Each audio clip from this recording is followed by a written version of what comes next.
What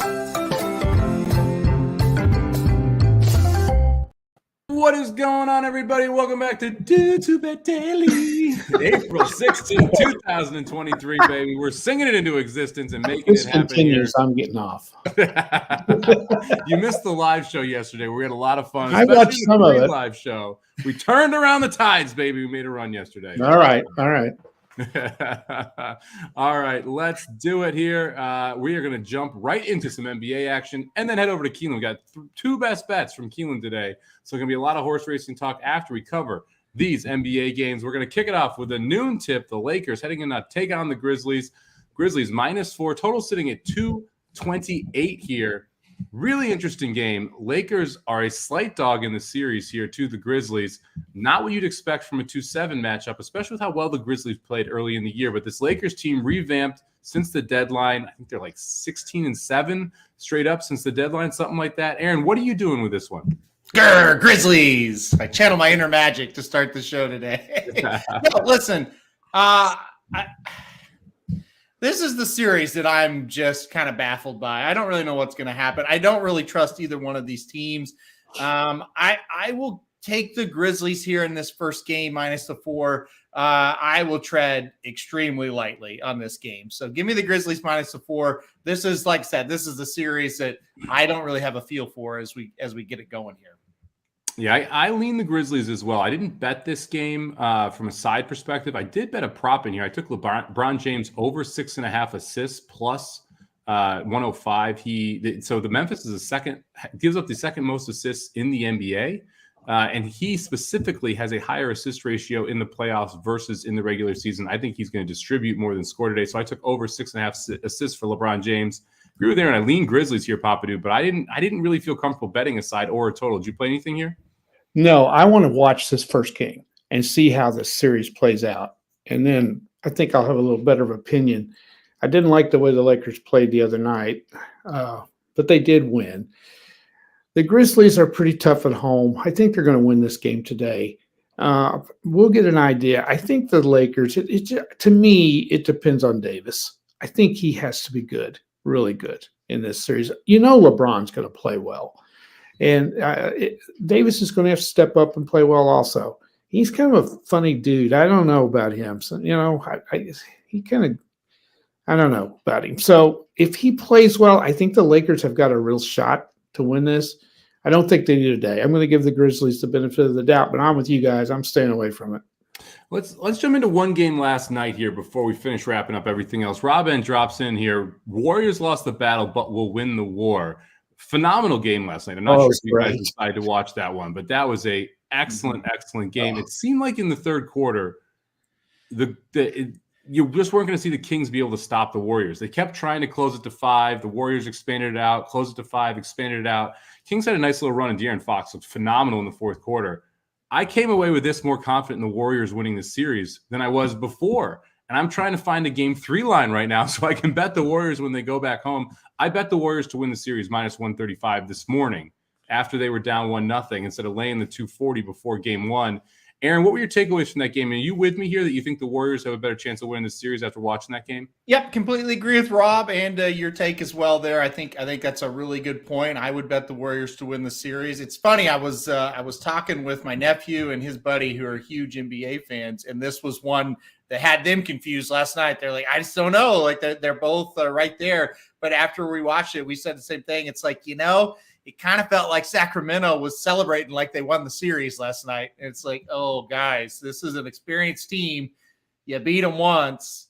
I don't think they're going to beat them 4 times. I think it's going to go long. I think we could see 6 or 7 games. I think that experience is going to win out at the end. I'm with you guys. I like the Warriors to win the series, but that was a phenomenal game last night. It was a blast to watch those teams go at it. I'd be happy if this one goes 7, although I would get a little nervous because then that beam could get lit in the 7th game at home there in Sacramento. Papa, dude, I thought Andrew Wiggins looked phenomenal last night after missing so much time. And his availability and what type of Andrew Wiggins we're going to get, I think was a key to this series. After seeing him play well last night, that's one of the reasons I leaned over toward the Warriors here. What are your thoughts on that game and the series as a whole? I thought it was one of the best games I've seen in the NBA, and I don't know how long. That was just a tremendous back and forth battle. I'm just the opposite from you two. I got more respect for the Kings than I did before the game ever started. I thought they took a shot in the mouth, came back and won the game, and that really impressed me. I think they are sneaky good. I do. They're hard to stop. Mm-hmm. And the age factor of the Warriors bothers me a little bit. They are old, and this Kings team is hungry. I think the Kings felt a tremendous amount of pressure coming into this game, and that's why they reacted like they did by winning it. I think it takes some of it off of them. So I don't know. It's going to get harder, I think, as the games go on. That's my feeling. I think a lot of people did not think the Kings would win that first game. Yeah, and they did. Fair. They proved to themselves they can do it. This team has never been there. Yeah. And you're going up against Steph Curry, the legends that are on that team, that have been through this 100 times. I thought it was a very impressive performance by the Kings. I really liked them. I really like the way they play. I think this is going to be a tremendous series. I really do. Yeah, I thought the Kings played phenomenal. And yet at the same time, Andrew Wiggins was wide open for the game at the end of it. And so that to me, this is I'm concerned they can't keep that type of they may not type of games. I'm rooting for them. I kind of want them to win. I was rooting for him until I bet on the Golden State. You just blew it, Mike. Now you got to root for the Warriors. I was happy we lit the beam last night. Now I'm going to go for the old guy and win another championship. I like the Warriors a lot. I like the way they play. I love Steve Kerr. I think the guy's just a great coach and a great guy. I cannot stand Draymond Green. I cannot stand him. I despise him. And it really bothers me that I have to root for the Warriors. And I do like the Warriors. I like Curry. I think he's the real deal. I think he's showing a little age too. And we'll just see. It's going to be a heck of a series, though. Really, really going to be fun. The winner of this series takes on the winner of the Grizzlies-Memphis series, which we just talked about a second ago.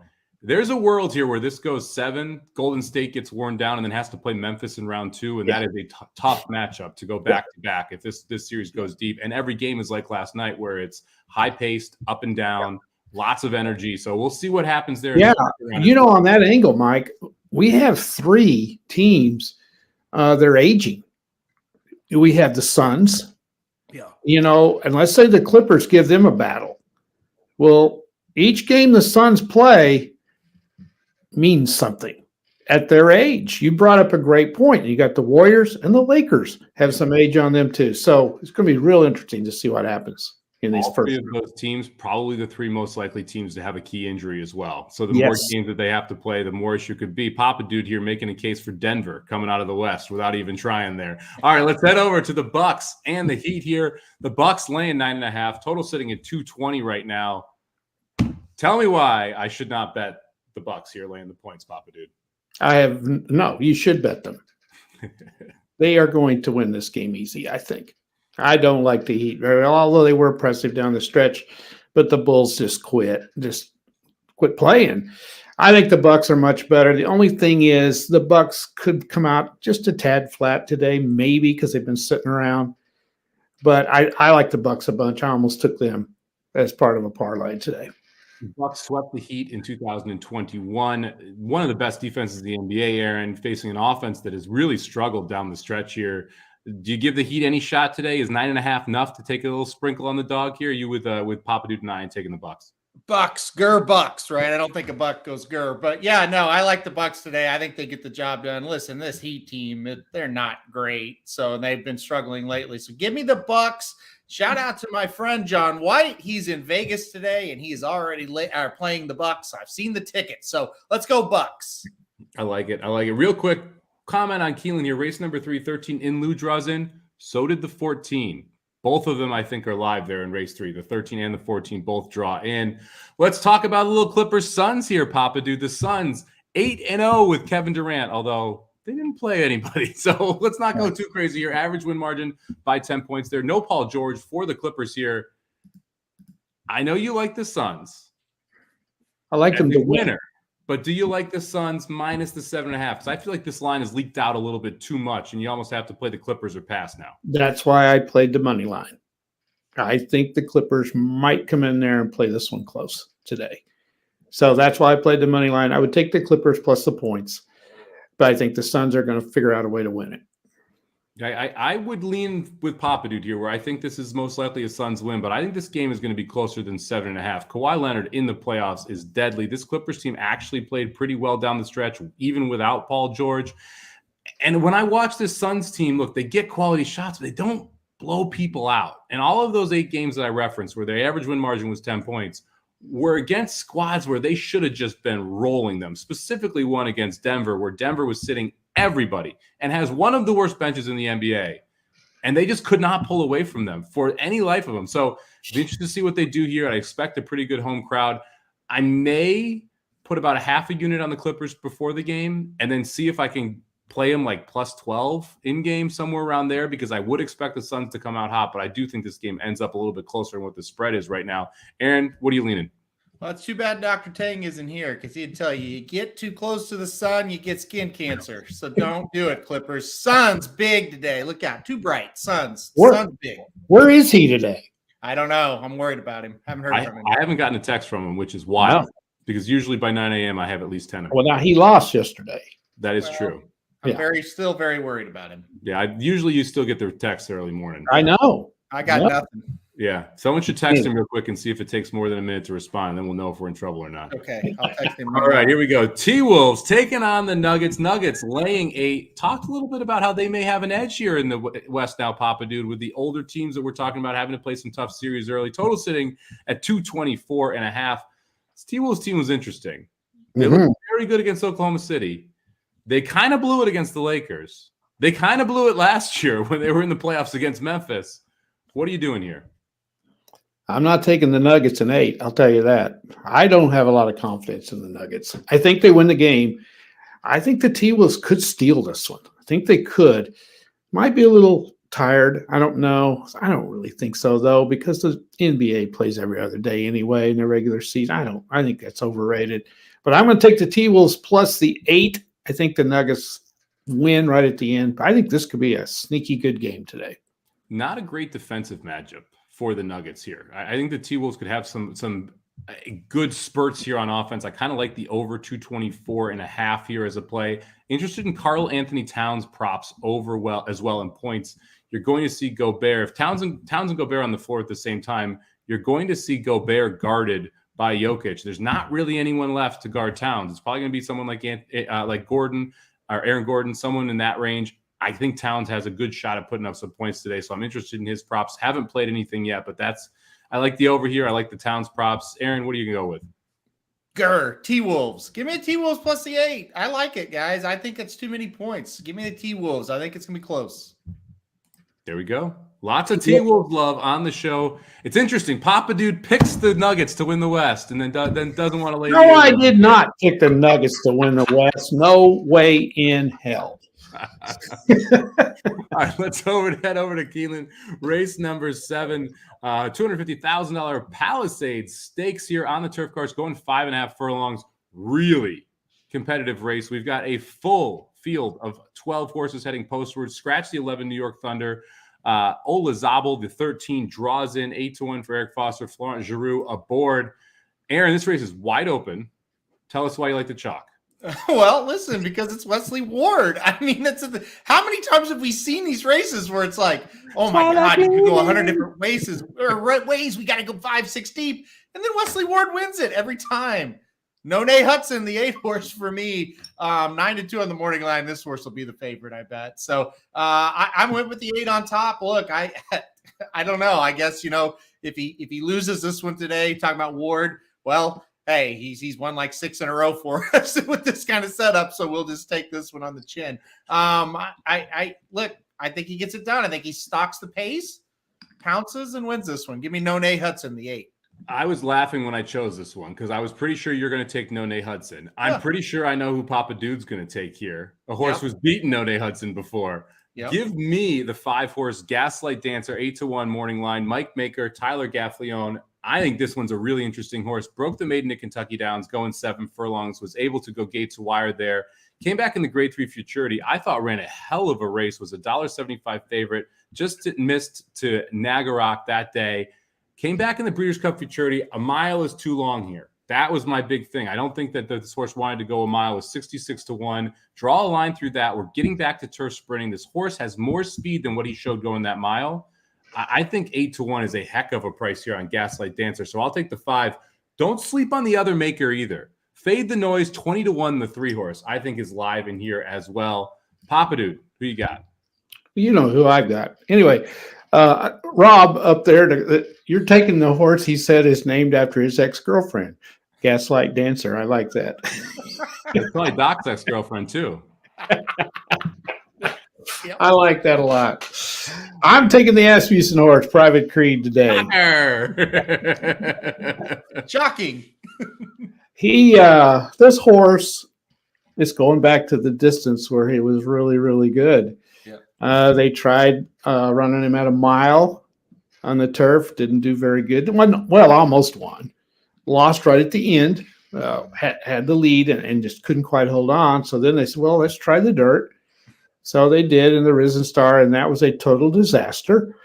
So CB Joe, being the great trainer he is, says, well, the hell with this. Let's put him back where the sumbitch can win. And that's what they've done. He's back on the turf at 5.5 furlongs where he was awesome.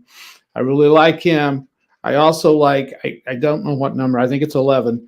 Demon's Mound. Also 2 starts, 2 wins. Is it 11 or 12? 12. Michael disagrees with you. Do what? Michael disagrees with you. Well, I don't care.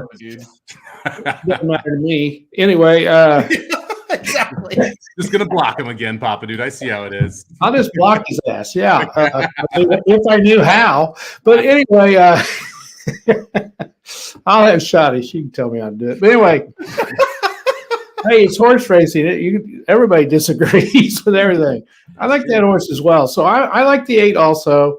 So I'm going 6, 12, 8. Yeah, it's interesting to see what Demon's Mound can do here. It was really impressive at Saratoga. Didn't run it as well last time out. Now we're trying turf for the first time. Gervin, 1 for 11 on turf as a sire so far, but really small sample size. It's been phenomenal everywhere else. Aaron, did you look at the 12 at all? What were your thoughts there? Yeah, I did look at the 12. I am siding with Michael on this one. I didn't. I don't love the 12. I think mention that. I got to be honest. I'm maybe like 4th, 5th, underneath. Maybe I didn't on top though. But listen, I am siding with Papa Dude. I like Private Creed. Come on, Private Creed, get it done. I do like Private Creed. Good horse there. Somich, your horse, Gaslight Dancer. I was extremely disappointed when they stretched him out to a mile. I'm with you. I thought, hey, didn't want it. Really good race at Belmont at Aqueduct there. I really thought, okay, Breeders' Cup, that's kind of a longer price because he got beat. So I thought we'd get a little bit better price on that sprint. And then they went to the mile. So I'm with you on all of them. I like 5, 6, 8. I think one of them wins. Well, I know what Asmussen was doing. He saw a great horse and let's see if he can do the distance. Yeah, right? He wanted to see if we had a Derby horse or not. Exactly. I don't blame him. I mean, Jimmy Creed, good on both surfaces. So not a shocker that he tries to stretch that one out. One more thing about Gaslight Dancer. Drew the 14 post in that mile at the Breeders' Cup as well. Yeah. So hung wide on both turns and still passed quite a few horses and only missed by 3 lengths. I thought that was a sneaky better effort considering the gate he broke from as well. Well, and you went up against Victory Road and Silver Knot. And if you guys don't, not ever you guys remember, but if people listening don't remember, those were 2 horses that we were sky high on. And they fired huge races. And that horse was only 3 3/4 behind. So he makes all the sense in the world here. 8-1, baby. Please give me it. Please give me the 8-1. I don't think I'm going to get it. I think it's going to look a lot more like 4-1, but we'll see what happens there. All right, we get off racing. Are we done? We got 3 more races to talk about. Okay. We're not even close to done at this point. Okay. Right. Do you want to say something about this one or racing in general? No, I want you guys to comment on Clarier yesterday. Okay. In the Apple Blossom. Well, let's comment on Clarier yesterday. I want you picked her. I thought that was a tremendous race. That was a good race. She looked phenomenal running down Secret Oath. Because I thought Secret Oath was phenomenal. She got a little tired. She got a little tired that last 16th of a mile. But man, Clarier just gobbled up to that round. What a horse! What a gutty horse!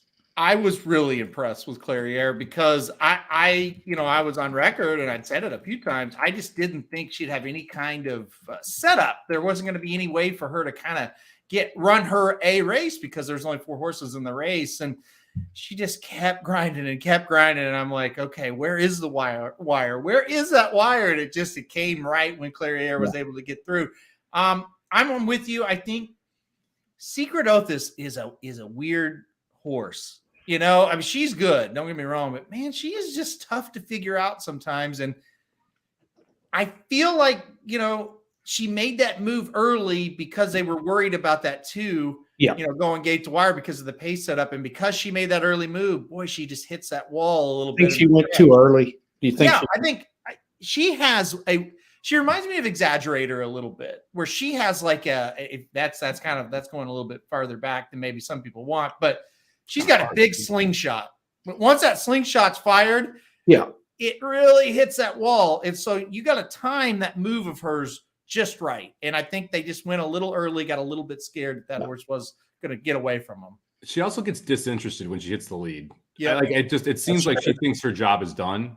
Mm-hmm. And that creates a situation where you have something like where Clarier just motoring is able to catch her. Because I would wonder if they were closer together and she could feel more that Clarier was there, whether or not she would have dug in more. But the fact that she was so far ahead, I think, was a disadvantageous to what she wants to do. Yeah. Do you think they overestimated the two's ability? Yes. Yes. Well, I think, look, anytime you have a horse that is ahead like that, I mean, we saw it at Keeneland on the turf course with Mrs. Astor, where I felt Mrs. Astor went early, but you had that 3 who was loping along. You have to be more worried about catching the lead horse than the horse coming from behind. And so you have to, as a jockey, make the move at the time where you're like, hey, I need to pass that horse or I can't win. Doesn't matter if anyone passes me from behind. I got to get by that one. And I guess once you turn the horse loose and you get the lead, you can't slow him down, right? You can't slow her down. You just can't. They're not stop and start animals when you're asking for high gear. So once you get to that high gear, you just go as long as you can. You try and win that race when you can win it. Yeah. The problem is sometimes you get snapped off from the back because you're making a run at the horse that's in the front. Yep. And you may be right. They may not have, the horse might not have seen the horse, didn't realize the horse was about to catch. Yeah. Clarier is such a gutty little horse, though. Honest. It's an honest horse. You know what you're going to get. She is phenomenal. You knew mid-stretch, it's going to get tight. Oh, I was just sitting there thinking, come on, finish line. Where are you? Where are you? I was screaming for Clarier. I had Clarier, so I was reading my ass off for her to get up. I just wanted Dwayne to win another one because I love Asmussen, and I love Clarier. Yeah. So I wasn't distraught by any means. That could lose either way. You went and cried in the bathroom for about an hour after that. No. Uh-oh. I just heard from Dr.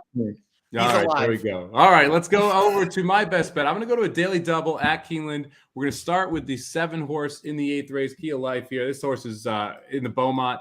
I think is going to be pretty tough. She's breaking from the 7 post. She doesn't need the lead. She's able to sit behind Stalk and Pounce. The race 2 back was over a sloppy track. She wasn't a huge fan of that. Now we're getting a fast track today. Really, the only other speed here is the 3 Stonewall Star. Not all that worried about it. If I was going to be worried about someone, it's actually the 2. She's on the rocks coming in here from Turfway Park. I always miss those 2 up. Coming in from Turfway Park, and I think that she's going to be able to try and close into those 2 up front. But I think Key Life just a little bit better. And then we'll roll that double into the 4 horse in the 9th race here. 7-2 on the morning line. Solid tune. Whitworth Beckman can get some horses home.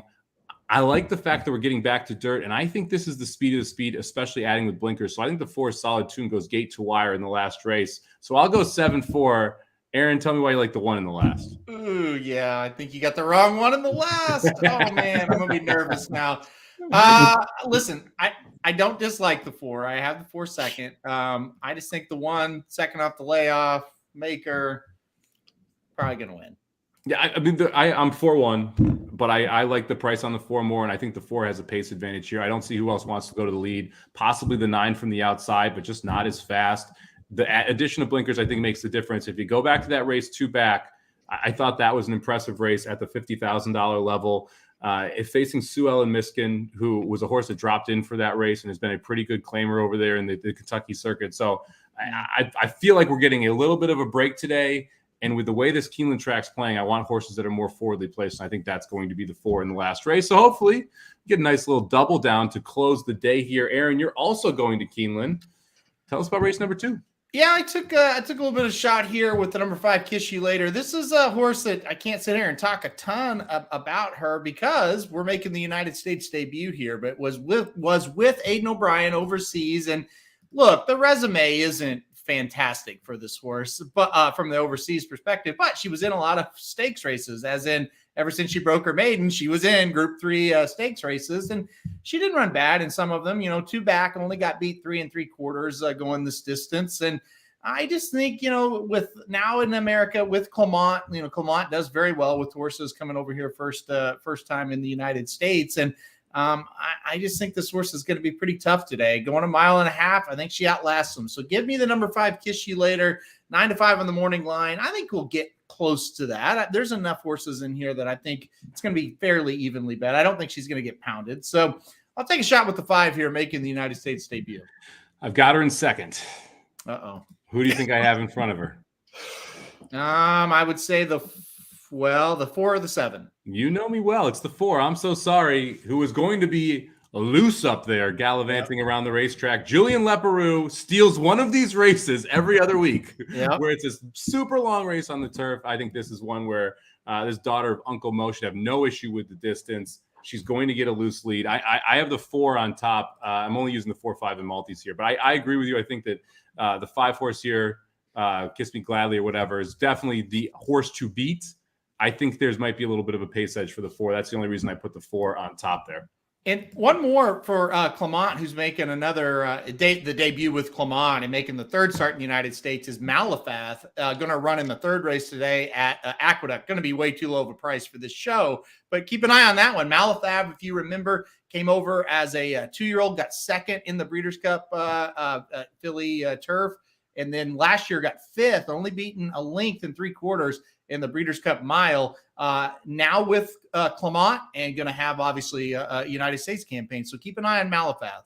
Yeah, that's one that I think is probably targeting the Belmont Saratoga summer meets. That's where you're trying to end up with that horse in those higher end graded stakes.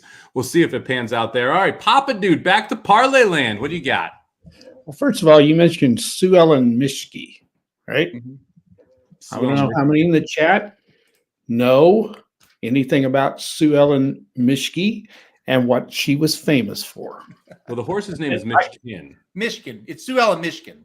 Oh, I still think. No, that was the name on site. Oh, that's the name. Okay. Yeah. You do know, right? Yes. Mike, do you know? WNBA basketball coach. No. Oh, Aaron knows and I know. Yeah. Let's see if anybody else knows. I thought you'd know that one, Mike. Would you like to enlighten us, Papa Dude? Let's see who knows first. This makes great content. Waiting to see what the chat says. Nobody knows. How about you tell us about your best bet? And then Good try. Yeah. Tell your best bet. We'll let people answer while you're talking. What's that? Give your best bet, Papa Dude. Go to. And while you're talking, look at this Charles B. All he cares about is horse racing. Raining at Keeneland changes the track. Big deal, Charles. Big deal. All right, here we go. The best bet of the day. White Sox. Guess who's pitching, Mike? Cease. That's right. Hey, I haven't even looked. You got well. I always pick the White Sox when he's pitching. Double bonus. He's at home.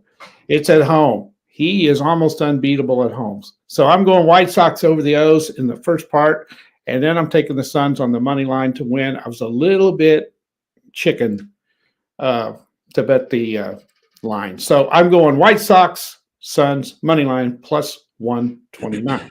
Sounds good. All right. And was an SNL reference? Is that what you're saying, Papa Dude? No. I think that is correct. I do think it is an SL character. All right, Papa Dude. No, it is not. All right, Papa Dude. Sue Ellen Mischke. What we got here? She was in Seinfeld. Yeah. Okay. What was she famous for? Tell us. She was the braless wonder? That's right. Hey, you Googled no, it. She wasn't braless. She wore a bra on the outside. Yes. Okay. Yeah. And that became a fashion thing. I don't think it ever became a fashion thing. It did on Seinfeld. Well, that Seinfeld's not real life, Papa Dude. I hate to break it to you. I don't think you're a fan of the Seinfeld show. I enjoy Seinfeld not as much as most. We'll put it that way. Okay. All right, let's wrap this puppy up before we go further off the rails. Best bets of the day: Aaron Keeneland, race number 2, horse number 5, 9 to 5 on the morning line. I'm going to go to race number 8, play a daily double, 7 into the 4. Papa Dude, White Sox and the Suns plus 129. Gentlemen, 8 and 2 is wrong. We're 8 and 6. Anyway, up $656 for the week, up $664 for the year. Making a little run here. Let's keep it rolling. Thank you very much for joining us this week on Do 2 Bet Daily. We'll be back Wednesday, same time, same place, 9 a.m. Pacific, noon Eastern. Good luck with all your bets today around the sports and horse racing world.